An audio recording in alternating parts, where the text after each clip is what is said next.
Tá Cois Laoi Productions i gCorcaigh ag olafú don Geamaireacht dhátheangach a bheith ar siúlacha imléana, dar bennim an Gilín Sneachta agus an Seachtar Eala.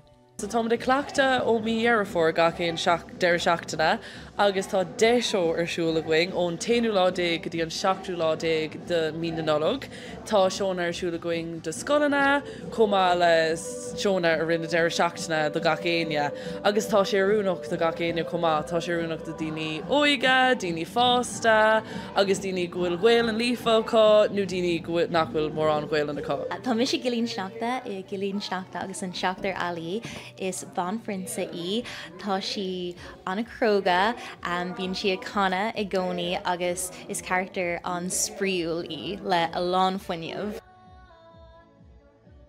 Is seo nua scríobh é le meascán de gnéithe tradiisiúnta agus gnéithe nua aimsire, agus é mar sprochacha freastal ar chuoine le Gaeilge agus gan mór an Gaeilge, trí gnéithe den dá phobal ó chóirt le chéile.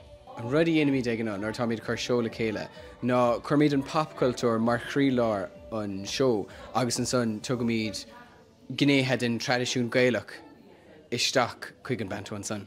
Is meascán do gá scéal friúla é Snow-White Spéirle agus Clann Lir na Gaeilge. Tá daoine óga agus daoine fásta mar chuid den seo, agus bíonn golóir bríocha ag cleachta.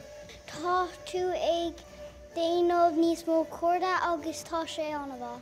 An dása agus an canna. Mal an bheith in má corda. As even am an panto is má corda agus má gacail carhaintse. Is féidir ticéad a cheannach ag corcarttheatre.com. Aisling Nic Cárthaigh, Nuacht Cúla4, Gcaithfear Chorcaigh.